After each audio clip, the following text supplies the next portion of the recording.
नमस्कार। आइए सुनते हैं मुंशी प्रेमचंद द्वारा लिखी कहानी दिल की रानी, राखी पांडे की आवाज़ में। जिन वीर तुर्कों के प्रखर प्रताप से ईसाई दुनिया कांप रही थी, उन्हीं का रक्त आज कुस्तुनतुनिया की गलियों में बह रहा है।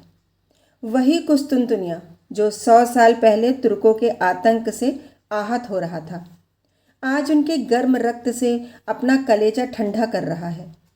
और तुर्की सेनापति 1 लाख सिपाहियों के साथ तैमूरी तेज के सामने अपनी किस्मत का फैसला सुनने के लिए खड़ा है। तैमूर ने विजय से भरी आंखें उठाई और सेनापति यजदानी की ओर देखकर सिंह के समान गरजा, क्या चाहते हो, जिंदगी या मौत? यजदानी ने गर्व से सिर उठाकर कहा, इज्जत की जिंदगी मिले तो जिंदगी, वरना मौत। तैमूर का क्रोध प्रचंड हो उठा। उसने बड़े बड़े अभिमानियों का सिर नीचा कर दिया था। यह जवाब इस अवसर पर सुनने की उसे ताव न थी। इन 1 लाख आदमियों की जान उसकी मुट्ठी में है। इन्हें वह एक क्षण में मसल सकता है। उस पर इतना अभिमान, इज्जत की जिंदगी। इसका यही तो अर्थ है कि गरीबों का जीवन अमीरों के भोग विलास पर बलिदान किया जाए। वही शराब की मजलिसें, वही अर्मीनिया और काफ की परियां। नहीं, तैमूर ने खलीफा वायजीद का घमंड इसलिए नहीं तोड़ा है कि तुर्कों को फिर उसी मदांध स्वाधीनता में इस्लाम का नाम डुबाने को छोड़ दे। तब उसे इतना रक्त बहाने की क्या ज़रूरत थी? मानव रक्त का प्रवाह संगीत का प्रवाह नहीं, रस का प्रवाह नहीं, एक विभत्स दृश्य है जिसे देखकर आंखें मुंह फेर लेती हैं। दृश्य सिर झुका लेता है। तैमूर हिंसक पशु नहीं है जो यह दृश्य देखने के लिए अपने जीवन की बाजी लगा दे। वह अपने शब्दों में धिक्कार भरकर बोला, जिसे तुम इज्जत की जिंदगी कहते हो, वह गुनाह और जहन्नुम की जिंदगी है। यजदानी को तैमूर से दया या क्षमा की आशा न थी। उसकी या उसके योद्धाओं की जान किसी तरह नहीं बच सकती। फिर यह क्यों दबे और क्यों ना जान पर खेलकर तैमूर के प्रति उसके मन में जो घृणा है उसे प्रकट कर दे। उसने एक बार कातर नेत्रों से उस रूपवान युवक की ओर देखा तो उसके पीछे खड़ा जैसे अपनी जवानी की लगाम खींच रहा था। सान पर चढ़े हुए इस्पात के समान उसके अंग अंग से अतुल क्रोध की चिंगारियां निकल रही थीं। यजदानी ने उनकी सूरत देखी और जैसे अपनी खींची हुई तलवार मयान में कर ली और खून के घूंट पीकर बोला, जहां पनाह इस वक्त फतहमंद है, लेकिन अपराध क्षमा हो तो कह दूं कि अपने जीवन के विषय में तुर्कों को ततारियों से उपदेश लेने की ज़रूरत नहीं। दुनिया से अलग तातर के ऊसर मैदानों में न त्याग और व्रत की उपासना की जा सकती है और न मैसर होने वाले पदार्थों का बहिष्कार किया जा सकता है। पर जहाँ खुदा ने नेमतों की वर्षा की हो, वहाँ उन नेमतों का भोग न करना नाशुक्री है। अगर तलवार की सभ्यता की सनद होती तो गाल कौम रोमनों से कहीं ज्यादा सभ्य होती। तैमूर जोर से हंसा और उसके सिपाहियों ने तलवारों पर हाथ रख लिए। तैमूर का ठहाका मौत का ठहाका था या गिरने वाले वज्र का तड़ाका। तातार वाले पशु हैं क्यों? मैं यह नहीं कहता। तुम कहते हो खुदा ने तुम्हें ऐश करने के लिए पैदा किया है। मैं कहता हूँ यह कुफ्र है।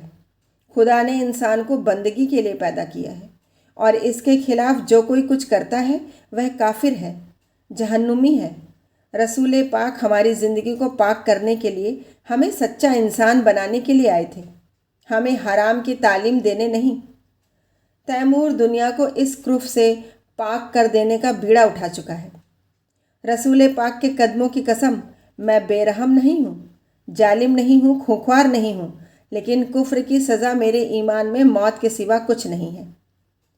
उसने तातारी सिपह सालार की तरफ कातिल नज़रों से देखा और तत्क्षण एक देव सा आदमी तलवार सौंपकर यजदानी के सिर पर आ पहुंचा।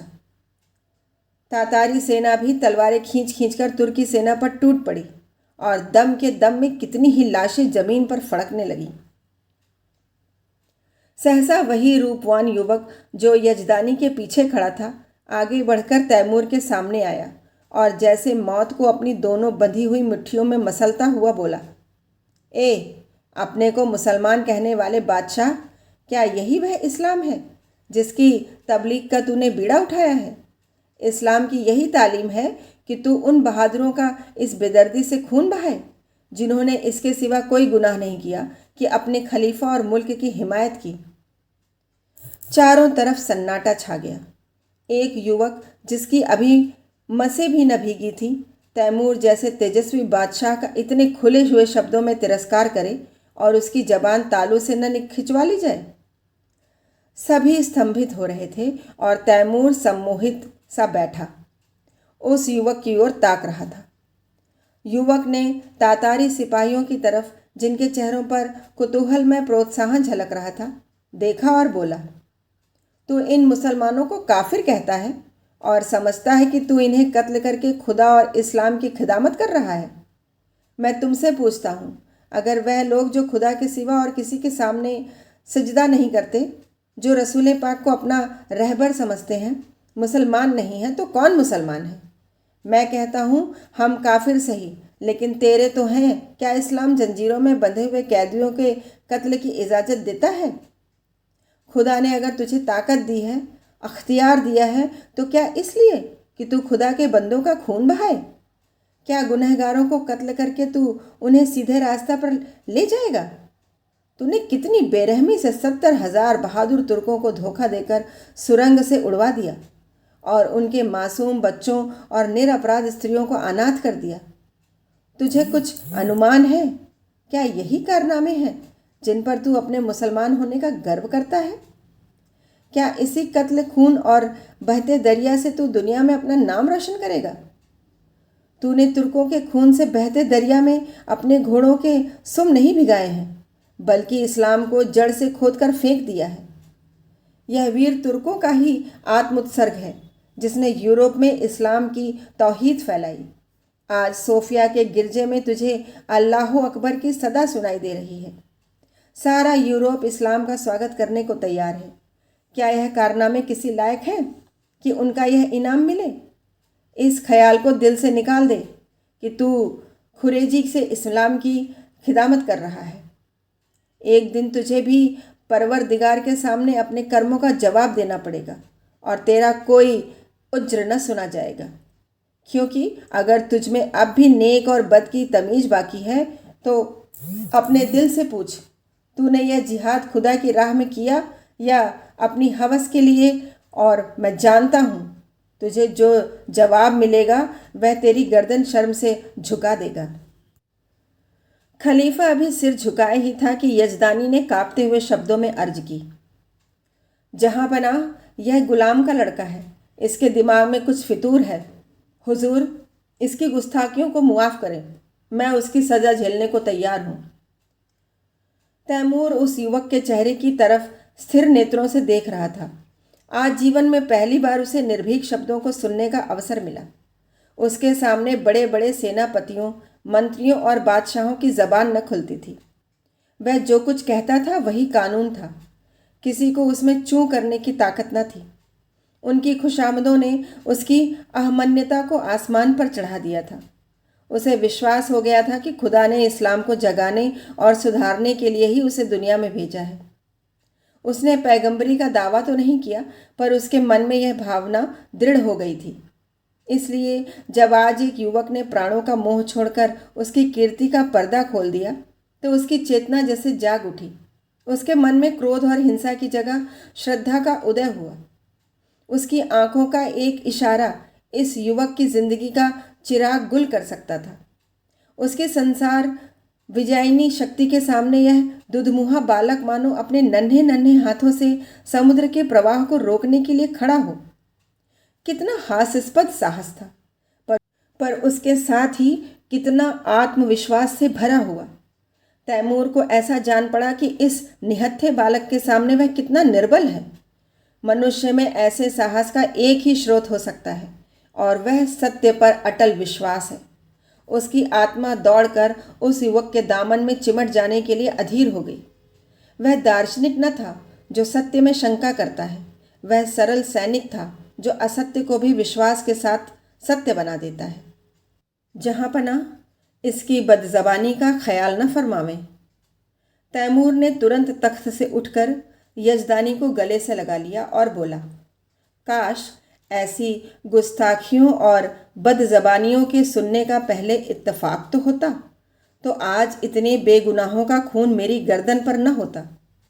मुझे इस जबान में किसी फरिश्ते का रूह की जलवा नजर आता है, जो मुझ जैसे गुमराहों को सच्चा रास्ता दिखाने के लिए भेजी गई है।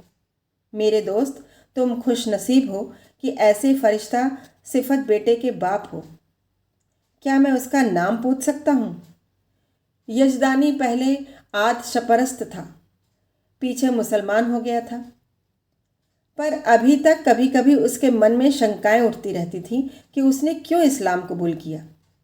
जो कैदी फांसी के तख्ते पर खड़ा सूखा जा रहा था कि एक क्षण में रस्सी उसकी गर्दन में पड़ेगी और वह लटकता रह जाएगा, उसे जैसे किसी फरिश्ते ने गोद में ले लिया। वह गदगद कंठ से बोला, उसे हबीब कहते हैं। तैमूर ने युवक के सामने जाकर उसका हाथ पकड़ लिया और उसे आंखों से लगाता हुआ बोला, मेरा जवान दोस्त, तुम सचमुच खुदा के हबीब हो।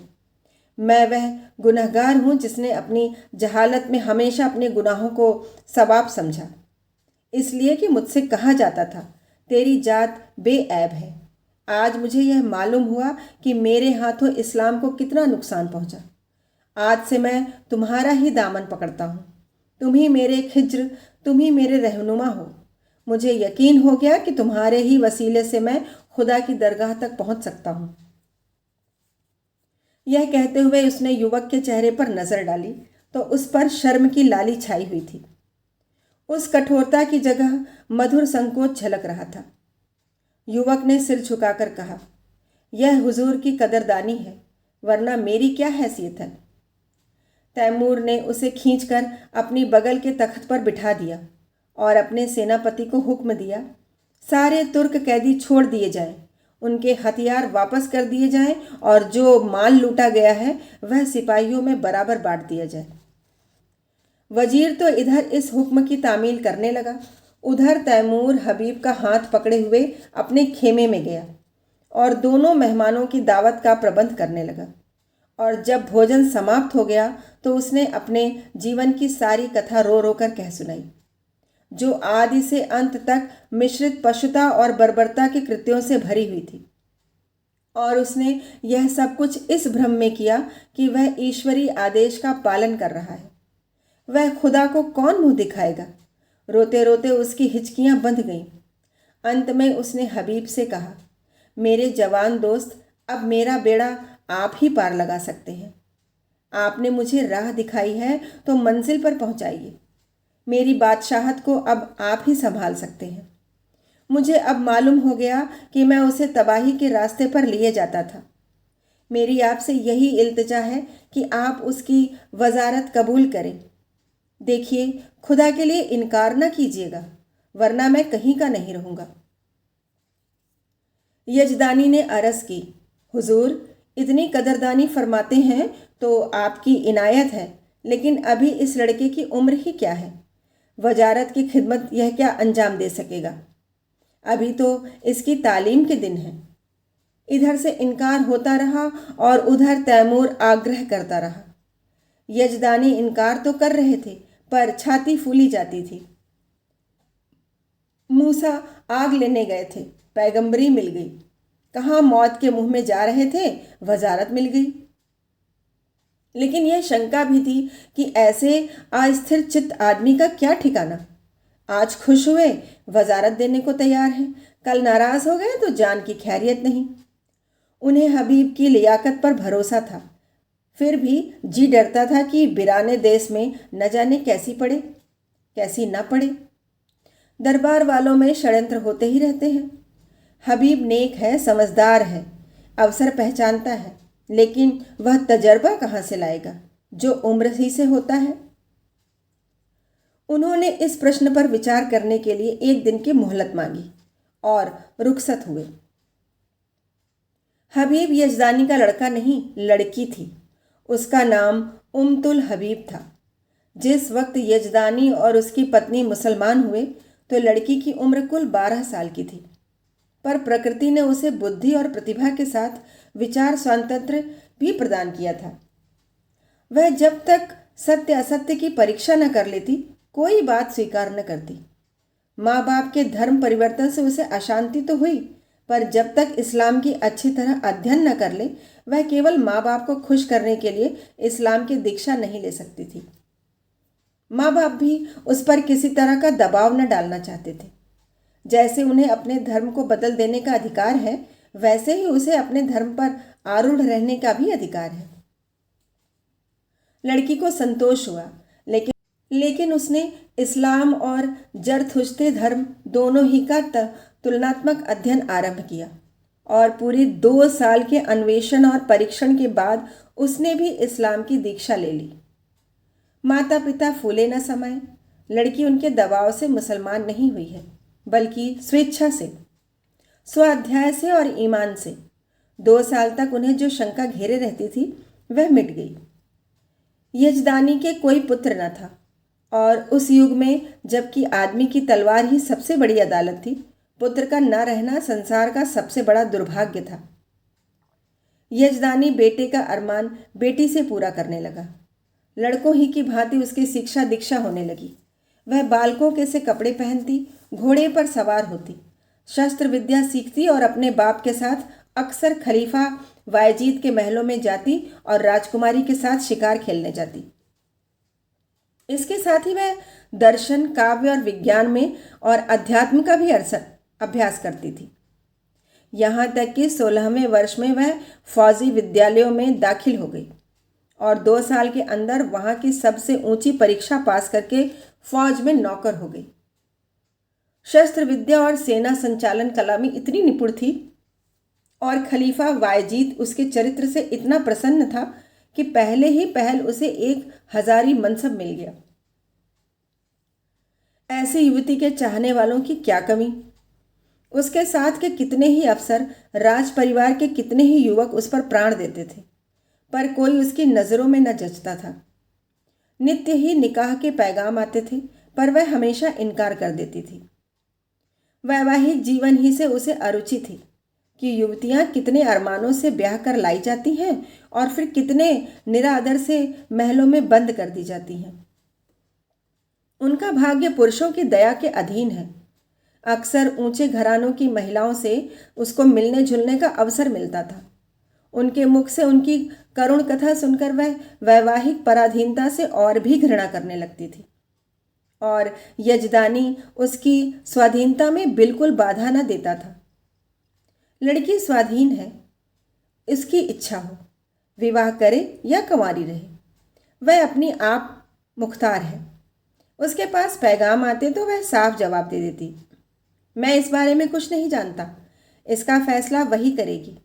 यद्यपि एक युवती का पुरुष वेश में रहना, युवकों से मिलना जुलना समाज में आलोचना का विषय था, पर यजदानी और उसकी स्त्री दोनों ही को उसके अस्तित्व पर विश्वास था। हबीब के व्यवहार और आचार में उन्हें कोई ऐसी बात नजर न आती थी जिससे उन्हें किसी तरह की शंका होती। यौवन की आंधी और लालसाओं के तूफान में वह 24 वर्षों की वीर बाला अपने हृदय की संपत्ति लिए अटल और अजेय खड़ी थी, मानो सभी युवक उसके सगे भाई हैं। कुस्तुनतुनिया में कितनी खुशियां मनाई गईं। हबीब का कितना सम्मान और स्वागत हुआ, उसे कितनी बधाइयां मिली। यह सब लिखने की बात नहीं। शहर तबाह हुआ जाता था। संभव था आज उसके महलों और बाजारों से आग की लपटें निकलती होती। राज्य और नगर को उस कल्पनातीत विपत्ति से बचाने वाला आदमी कितने आदर, प्रेम, श्रद्धा और उल्लास का पात्र होगा, इसकी तो कल्पना भी नहीं की जा सकती। उस पर कितने फूलों और कितने लाल जवाहरों की वर्षा हुई, इसका अनुमान तो कोई कवि ही कर सकता है। और नगर की महिलाएं हृदय के अक्षय भंडार से आशीषें निकाल निकाल कर उस पर लुटाती थी और गर्व से फूली हुई उसका मुंह निहार कर अपने को धन्य मानती थी। उसने देवियों का मस्तक ऊंचा कर दिया था। रात को तैमूर के प्रस्ताव पर विचार होने लगा। सामने गद्देदार कुर्सी पर यजदानी था, सौम्य, विशाल और तेजस्वी। उसकी दाहिनी तरफ उसकी पत्नी थी, ईरानी लिबास में, आंखों में दया और विश्वास की ज्योति भरे हुए। बाईं तरफ उमुत्तल हबीब थी, जो इस समय रमणी वेश में मोहिनी बनी हुई थी, ब्रह्मचर्य के तेज से दीप्त। यजदानी ने प्रस्ताव का विरोध करते हुए कहा, मैं अपनी तरफ से कुछ नहीं कहना चाहता, लेकिन यदि मुझे सलाह देने का अधिकार है तो मैं स्पष्ट कहता हूँ कि तुम्हें इस प्रस्ताव को कभी स्वीकार न करना चाहिए। तैमूर से यह बात बहुत दिन तक छिपी नहीं रह सकती कि तुम क्या हो। उस वक्त क्या परिस्थिति होगी मैं नहीं कह सकता, और यहाँ इस विषय में जो कुछ टीकाएँ होंगी वह तुम मुझसे ज़्यादा जानती हो। यहाँ मैं मौजूद था और कुत्सा को मुँह न खोलने देता था, पर वहाँ तुम अकेली रहोगी और कुत्सा को मनमाने आरोप करने का अवसर मिलता रहेगा। उसकी पत्नी स्वेच्छा को इतना महत्व न देना चाहती थी। बोली, मैंने सुना है तैमूर निगाहों का अच्छा आदमी नहीं है। मैं किसी तरह उसे न जाने दूंगी। कोई बात हो जाए तो सारी दुनिया हंसे, यूं ही हंसने वाले क्या कम हैं। इसी तरह स्त्री पुरुष बड़ी देर तक ऊंच नीच सुझाते और तरह तरह की शंकाएं करते रहे, लेकिन हबीब मौन साधे बैठी हुई थी। यजदानी ने समझा हबीब भी उनसे सहमत है। इनकार की सूचना देने के लिए ही था कि हबीब ने पूछा, आप तैमूर से क्या कहेंगे? यही जो यहाँ तय हुआ। मैंने तो अभी कुछ नहीं कहा। मैंने तो समझा तुम भी हमसे सहमत हो। जी नहीं, आप उनसे जाकर कह दें मैं स्वीकार करती हूँ। माता ने छाती पर हाथ रखकर कहा, यह क्या गजब करती है बेटी, सोच तो दुनिया क्या कहेगी। यजदानी भी सिर थामकर बैठ गए, मानो हृदय में गोली लग गई हो। मुंह से एक शब्द भी न निकला। हबीब त्योरियों पर बल डालकर बोली, अम्मी जान, मैं आपके हुक्म से जौ भर भी मुंह नहीं फेरना चाहती। आपको पूरा अख्तियार है मुझे जाने दें या न दें, लेकिन मुल्क की खिदमत का ऐसा मौका शायद मुझे ज़िंदगी में फिर न मिले।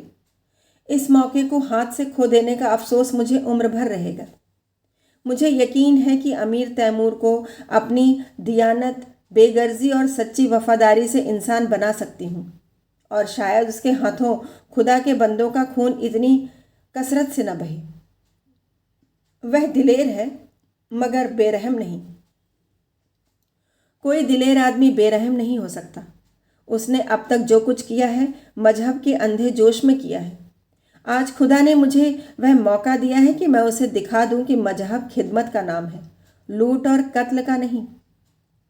अपने बारे में मुझे मुतलक अंदेशा नहीं है। मैं अपनी हिफाजत आप कर सकती हूँ। मुझे दावा है कि अपने फ़र्ज़ को नेक नियति से अदा करके मैं दुश्मनों की ज़ुबान भी बंद कर सकती हूँ।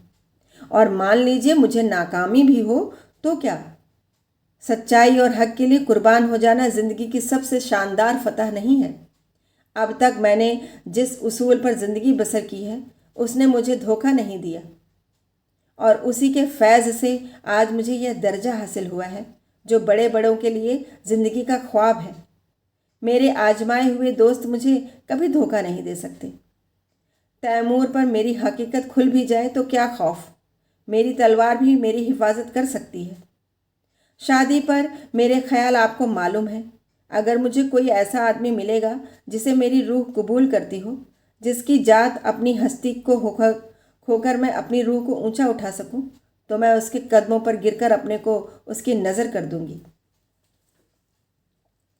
यजदानी ने खुश होकर बेटी को गले लगा लिया। उसकी स्त्री इतनी जल्दी आश्वस्त न हो सकी। वह किसी तरह बेटी को अकेली न छोड़ेगी, उसके साथ वह भी जाएगी। कई महीने गुजर गए। युवक हबीब तैमूर का वजीर है, लेकिन वास्तव में वही बादशाह है। तैमूर उसी की आंखों से देखता है, उसी के कानों से सुनता है और उसी की अक्ल से सोचता है। वह चाहता है हबीब आठों पहर उसके पास रहे। उसके समीप में उसे स्वर्ग का सा सुख मिलता है। समरकंद में एक प्राणी भी ऐसा नहीं जो उससे जलता हो। उसके बर्ताव ने सभी को मुग्ध कर लिया है, क्योंकि वह इंसाफ से जौ भर भी कदम नहीं हटाता। जो लोग उसके हाथों चलती हुई न्याय की चक्की में पिस जाते हैं, वे भी उससे सद्भाव ही रखते हैं, क्योंकि वह न्याय को ज़रूरत से ज़्यादा कटु नहीं होने देता। संध्या हो गई थी। राज्य कर्मचारी जा चुके थे। शामादान में मोम की बत्तियां जल रही थीं। आगर की सुगंध से सारा दीवान खाना महक रहा था। हबीब उठने ही को था कि चौबदार ने खबर दी, हुजूर जहां पनाह तशरीफ ला रहे हैं। हबीब इस खबर से कुछ प्रसन्न नहीं हुआ। अन्य मंत्रियों की भांति वह तैमूर की सोहबत का भूखा नहीं है। वह हमेशा तैमूर से दूर रहने की चेष्टा करता है। ऐसा शायद ही कभी हुआ हो कि उसने शाही दस्तरखान पर भोजन किया हो। तैमूर की मजालिसों में भी वह कभी शरीक नहीं होता। उसे जब शांति मिलती है तब एकांत में अपनी माता के पास बैठकर दिन भर का माजरा उससे कहता है और वह उस पर अपनी पसंद की मुहर लगा देती है। उसने द्वार पर जाकर तैमूर का स्वागत किया। तैमूर ने मसनंद पर बैठते हुए कहा, मुझे ताज्जुब होता है कि तुम इस जवानी में जाहिदों की सी जिंदगी कैसे बसर करते हो हबीब। खुदा ने तुम्हें वह हुस्न दिया है कि हसीन से हसीन नाजनीन भी तुम्हारी माशूक बनकर अपने को खुशनसीब समझेगी। मालूम नहीं तुम्हें खबर है या नहीं, जब तुम अपने मुश्की घोड़े पर सवार होकर निकलते हो तो समरकंद की खिड़कियों पर हजारों आंखें तुम्हारी एक झलक देखने के लिए मुंतजिर बैठी रहती हैं, पर तुम्हें किसी तरफ आंखें उठाते नहीं देखा। मेरा खुदा गवाह है, मैं कितना चाहता हूं कि तुम्हारे कदमों के नक्शों पर चलूं, पर दुनिया मेरी गर्दन नहीं छोड़ती। मैं चाहता हूं जैसे तुम दुनिया में रहकर भी दुनिया से अलग रहते हो, वैसे मैं भी रहूं, लेकिन मेरे पास न वह दिल है न वह दिमाग। मैं हमेशा अपने आप पर, सारी दुनिया पर दांत पीसता रहता हूं, जैसे मुझे हर दम खून की प्यास लगी रहती है जिसे तुम बुझने नहीं देते, और यह जानते हुए भी कि तुम जो कुछ करते हो उससे बेहतर कोई दूसरा नहीं कर सकता। मैं अपने गुस्से को काबू में नहीं कर सकता। तुम जिधर से निकलते हो मोहब्बत और रोशनी फैला देते हो। जिसको तुम्हारा दुश्मन होना चाहिए वह तुम्हारा दोस्त है। मैं जिधर से निकलता हूँ नफरत और शुबहा फैलाता हुआ निकलता हूँ। जिसे मेरा दोस्त होना चाहिए वह भी मेरा दुश्मन है। दुनिया में बस एक ही जगह है जहाँ मुझे आफियत मिलती है। अगर तुम मुझे समझते हो, यह ताज और तख्त मेरे रास्ते के रोड़े हैं, तो खुदा की कसम मैं आज इन पर लात मारता हूँ। मैं आज तुम्हारे पास यही दरख्वास्त लेकर आया हूँ कि तुम मुझे वह रास्ता दिखाओ जिससे मैं सच्ची खुशी पा सकूं। मैं चाहता हूँ तुम इसी महल में रहो ताकि मैं तुमसे सच्ची जिंदगी का सबक सीखूं। हबीब का हृदय धक्क से हो उठा। कहीं अमीर पर नारित्व का रहस्य खुल तो नहीं गया। उसकी समझ में न आया कि उसे क्या जवाब दे। उसका कोमल हृदय तैमूर की इस करुणा आत्मग्लानि पर द्रवित हो गया। जिसके नाम से दुनिया कांपती है वह उसके सामने एक दयनीय प्राणी बना हुआ उससे प्रकाश की भिक्षा मांग रहा है। तैमूर की उस कठोर विकृत शुष्क हिंसात्मक मुद्रा में उसे एक स्निग्ध मधुर ज्योति दिखाई दी, मानो उसका जागृत विवेक भीतर से झांक रहा हो। उसे अपना स्थिर जीवन जिसमें ऊपर उठने की स्मृति ही न रही थी, इस विफल उद्योग के सामने तुच्छ जान पड़ा। उसने मुग्ध कंठ से कहा, हुजूर, इस गुलाम की इतनी कद्र करते हैं, यह मेरी खुशनसीबी है, लेकिन मेरा शाही महल में रहना मुनासिब नहीं। तैमूर ने पूछा, क्यों?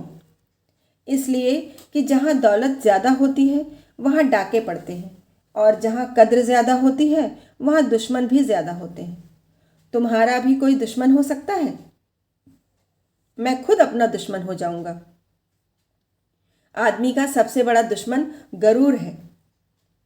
तैमूर को जैसे कोई रत्न मिल गया। उसे अपनी मन्ना तुष्टि का आभास हुआ। आदमी का सबसे बड़ा दुश्मन गुरूर है। इस वाक्य को मन ही मन दोहराकर उसने कहा, तुम मेरे काबू में कभी ना आओगे हबीब। तुम वह परिंदा हो जो आसमान में ही उड़ सकता है। उसे सोने के पिंजड़े में भी रखना चाहो तो फड़फड़ाता रहेगा। खैर, खुदा हाफिज।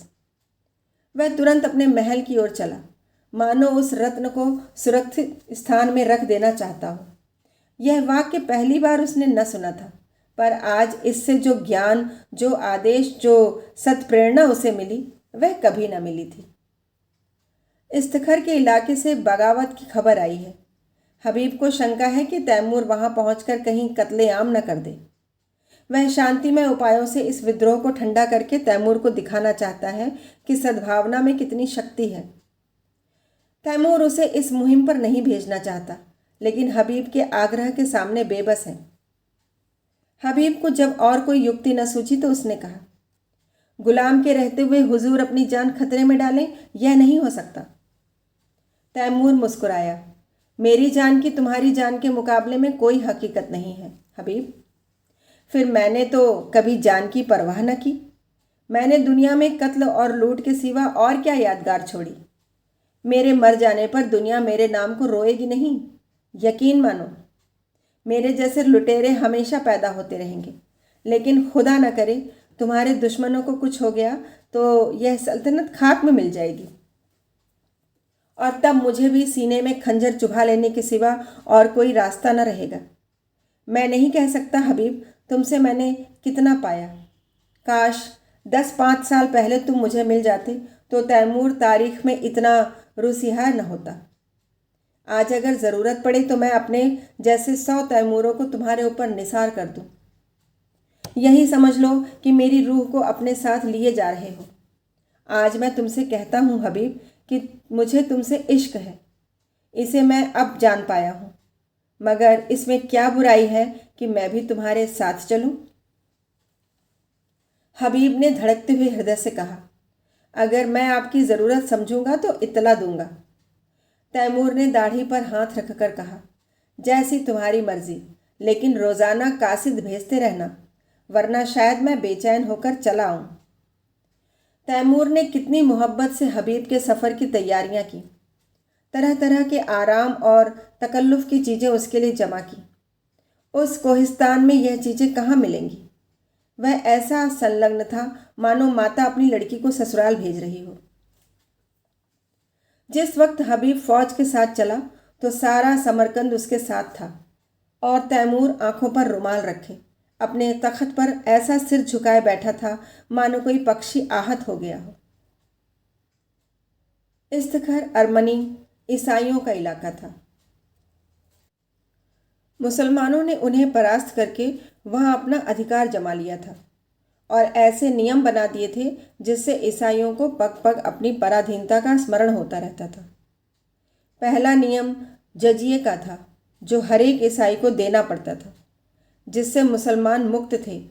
दूसरा नियम यह था कि गिरजों में घंटा न बजे।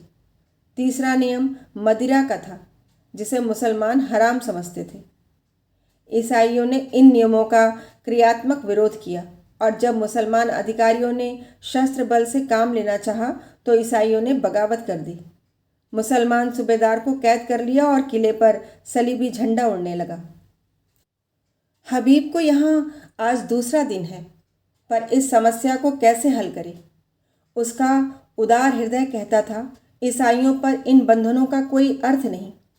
हर एक धर्म का समान रूप से आदर होना चाहिए, लेकिन मुसलमान इन कैदों को हटा देने पर कभी राजी न होंगे। और यह लोग मान भी जाएं तो तैमूर क्यों मानने लगा? उसके धार्मिक विचारों में कुछ उदारता आई है, फिर भी वह इन कैदों को उठाना कभी मंजूर न करेगा। लेकिन क्या वह ईसाइयों को सजा दे कि वे अपनी धार्मिक स्वाधीनता के लिए लड़ रहे हैं? जिसे वह सत्य समझता है उसकी हत्या कैसे करे? नहीं, उसे सत्य का पालन करना होगा, चाहे इसका नतीजा कुछ भी हो। अमीर समझेंगे मैं ज़रूरत से ज़्यादा बढ़ा जा रहा हूँ, कोई मुजायका नहीं। दूसरे दिन हबीब ने प्रातःकाल डंके की चोट ऐलान कराया। जजिया माफ़ किया गया। शराब और घंटों पर कोई कैद नहीं है। मुसलमानों में तहलका पड़ गया। यह कुफ्र है, हराम परस्ती है। अमीर तैमूर ने जिस इस्लाम को अपने खून से सींचा, उसकी जड़ उन्हीं के वजीर हबीब पाशा के हाथों खुद रही है। पासा पलट गया। शाही फौज मुसलमानों से जा मिली। हबीब ने इस्तीकर के किले में पनाह ली। मुसलमानों की ताकत शाही फौज के मिल जाने से बहुत बढ़ गई थी। उन्होंने किला घेर लिया और यह समझकर कि हबीब ने तैमूर से बगावत की है, तैमूर के पास इसकी सूचना देने और परिस्थिति समझाने के लिए कासिद भेजा।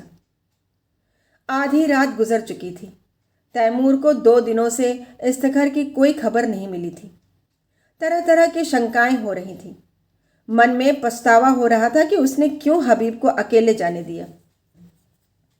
माना कि वह बड़ा नीति कुशल है, पर बगावत कहीं जोर पकड़ गई तो मुट्ठी भर आदमियों से वह क्या कर सकेगा, और बगावत यकीनन जोर पकड़ेगी। वहाँ के ईसाई बला के सरकश हैं। जब उन्हें मालूम होगा कि तैमूर की तलवार में जंग लग गया और उसे अब महलों की ज़िंदगी पसंद है, तो उनकी हिम्मत दूनी हो जाएगी। हबीब कहीं दुश्मनों से घिर गया तो बड़ा गजब हो जाएगा। उसने अपने जानू पर हाथ मारा और पहलू बदलकर अपने ऊपर झुंझलाया। वह इतना परस्त हिम्मत क्यों हो गया? क्या उसका तेज और शौर्य उससे विदा हो गया, जिसका नाम सुनकर दुश्मन में कंपन पड़ जाता था? वह आज अपना मुंह छिपाकर महलों में बैठा हुआ है। दुनिया की आंखों में इसकी यही अर्थ हो सकता है कि तैमूर अब मैदान का शेर नहीं, कालीन का शेर हो गया। हबीब फरिश्ता है जो इंसान की ना की बुराइयों से वाकिफ नहीं, जो रहम और साफ दिली और बेगर्जी का देवता है। वह क्या जाने इंसान कितना शैतान हो सकता है। अमन के दिनों में तो ये बातें कौम और मुल्क को तरक्की के रास्ते पर ले जाती हैं, पर जंग में, जबकि शैतानी जोश का तूफान उठता है, इन खुशियों की गुंजाइश नहीं। इस वक्त तो उसी की जीत होती है जो इंसानी खून का रंग खेले, खेते खलिहानों को जलाए, जंगलों को बसाए और बस्तियों को वीरान करे। अमन का कानून जंग के कानून से जुदा है। सहसा चौबदार ने इफ्तिखार से एक कासिद के आने की खबर दी। कासिद ने जमीन चूमी और एक किनारे अदब से खड़ा हो गया। तैमूर का रोब ऐसा छा गया कि जो कुछ कहने आया था वह भूल गया। तैमूर ने त्योरियां चढ़ाकर पूछा, क्या खबर लाया है? 3 दिन के बाद आया भी तो इतनी रात गए। कासिद ने फिर जमीन चूमी और बोला, खुदाबंद, वजीर साहब ने जजिया मुआफ़ कर दिया। तैमूर गरज उठा, क्या कहता है? जजिया माफ़ कर दिया? हाँ खुदाबंद। किसने? वजीर साहब ने। किसके हुक्म से? अपने हुक्म से हुजूर। और हुजूर शराब का भी हुक्म दे दिया? गिरजों में घंटे बजाने का भी हुक्म हो गया है? और खुदाबंद ईसाइयों से मिलकर मुसलमानों पर हमला कर दिया। तो मैं क्या करूं? हुजूर हमारे मालिक हैं। अगर हमारी कुछ मदद न हुई तो वहाँ एक भी मुसलमान जिंदा न बचेगा। हबीब पाशा इस वक्त कहाँ है? इफ्तिखार के किले में हुजूर। और मुसलमान क्या कर रहे हैं? हमने ईसाइयों को किले में घेर लिया है, उन्हीं के साथ हबीब को भी। हाँ हुजूर, वह हुजूर से बागी हो गए और इसलिए मेरे वफादार इस्लाम के खादिमों ने उन्हें कैद कर रखा है। मुमकिन है मेरे पहुँचते पहुँचते उन्हें कत्ल भी कर दें। बदजात, दूर हो जा मेरे सामने से। मुसलमान समझते हैं हबीब मेरा नौकर है और मैं उसका आका हूँ। यह गलत है, झूठ है। इस सल्तनत का मालिक हबीब है। तैमूर उसका अदना गुलाम है। उसके फैसले में तैमूर दस्त अंदाजी नहीं कर सकता। बेशक जजिया मुआफ़ होना चाहिए। मुझे कोई मजाज नहीं है अगर मस्जिद में अजान होती है तो कालीसा में घंटा क्यों बजे? घंटे की आवाज़ में कुफ्र नहीं है। काफिर वह है जो दूसरों का हक छीन ले, जो गरीबों को सताए, दगाबाज हो, खुदगर्ज हो। काफिर वह नहीं जो मिट्टी या पत्थर के एक टुकड़े में खुदा का नूर देखता हो, जो नदियों और पहाड़ों में, दरख्तों और झाड़ियों में खुदा का जलवा पाता हो। वह हमसे और तुमसे ज़्यादा खुदा परस्त है। जो मस्जिद में खुदा को बंद समझते हैं, तू समझता है मैं कुफ्र बक रहा हूँ? किसी को काफिर समझना ही कुफ्र है। हम सब खुदा के बंदे हैं, सब। बस जा और उन बागी मुसलमानों से कह दे, अगर फौरन मुहासरा न उठा लिया गया तो तैमूर कयामत की तरह आ पहुंचेगा। कासिद हतबुद्धि सा खड़ा ही था कि बाहर खतरे का बिगुल बज उठा और फौजें किसी समर यात्रा की तैयारी करने लगीं। तीसरे दिन तैमूर इफ्तिखार पहुंचा तो किले का मुहासरा उठ चुका था। किले की तोपों ने उसका स्वागत किया। हबीब ने समझा तैमूर ईसाइयों को सजा देने आ रहा है। ईसाइयों के हाथ पांव फूले हुए थे। मगर हबीब मुकाबले के लिए तैयार था। ईसाइयों के स्वप्न की रक्षा में यदि जान भी जाए तो कोई गम नहीं। इस मामले पर किस तरह का समझौता नहीं हो सकता। तैमूर अगर तलवार से काम लेना चाहता है तो उसका जवाब तलवार से दिया जाएगा। मगर यह क्या बात है? शाही फौज सफ़ेद झंडा दिखा रही है। तैमूर लड़ने नहीं, सुलह करने आया है। उसका स्वागत दूसरी तरह होगा।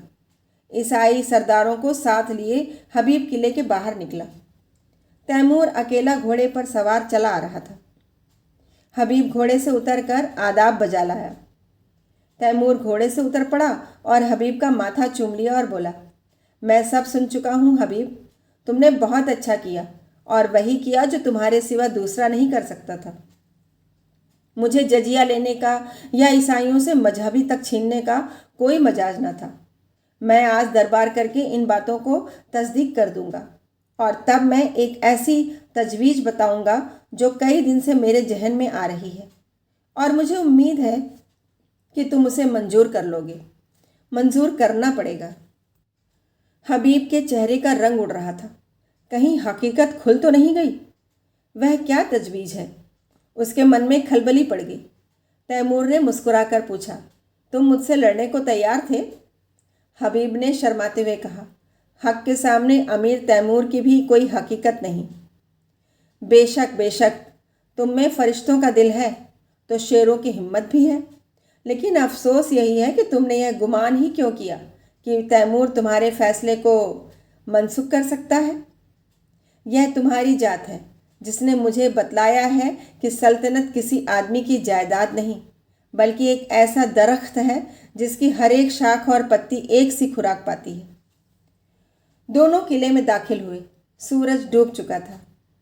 आन की आन में दरबार लग गया और उसमें तैमूर ने ईसाइयों के धार्मिक अधिकारों को स्वीकार किया।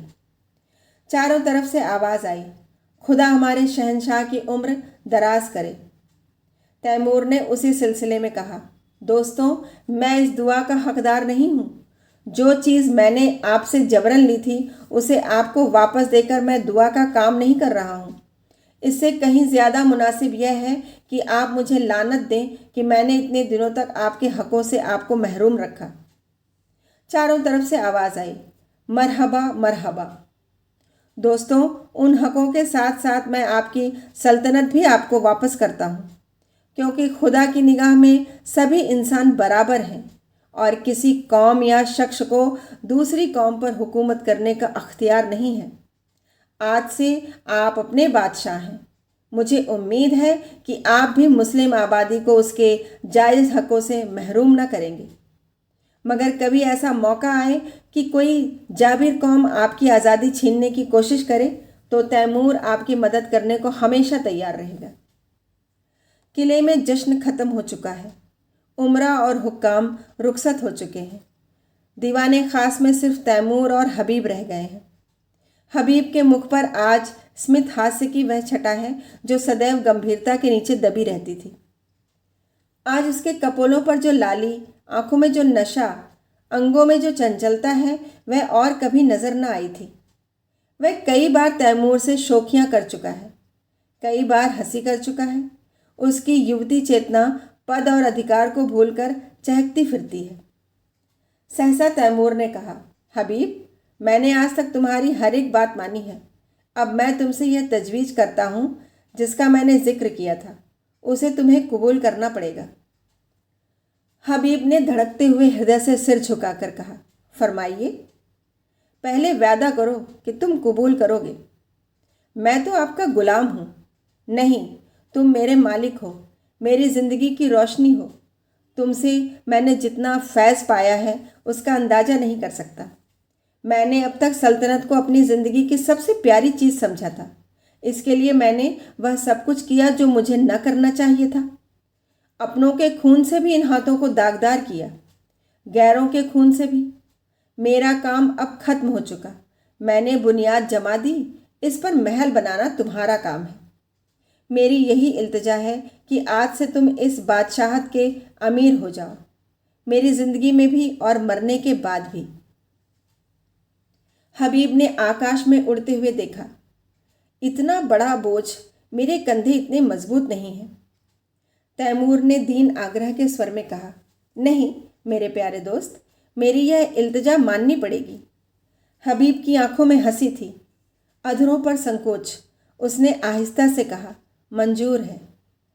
तैमूर ने प्रफुल्लित स्वर में कहा, खुदा तुम्हें सलामत रखे। लेकिन अगर आपको मालूम हो जाए कि हबीब एक कच्ची अक्ल की कंवारी बालिका है तो वह मेरी बादशाहत के साथ मेरे दिल की भी रानी हो जाएगी। आपको बिल्कुल ताज्जुब नहीं हुआ? मैं जानता था। कब से? जब तुमने पहली बार अपनी जालिम आंखों से मुझे देखा।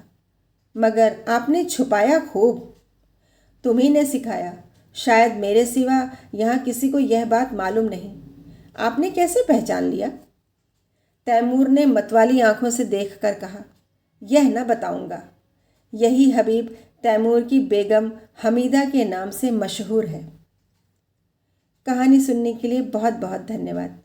कल फिर मिलेंगे एक नई कहानी के साथ।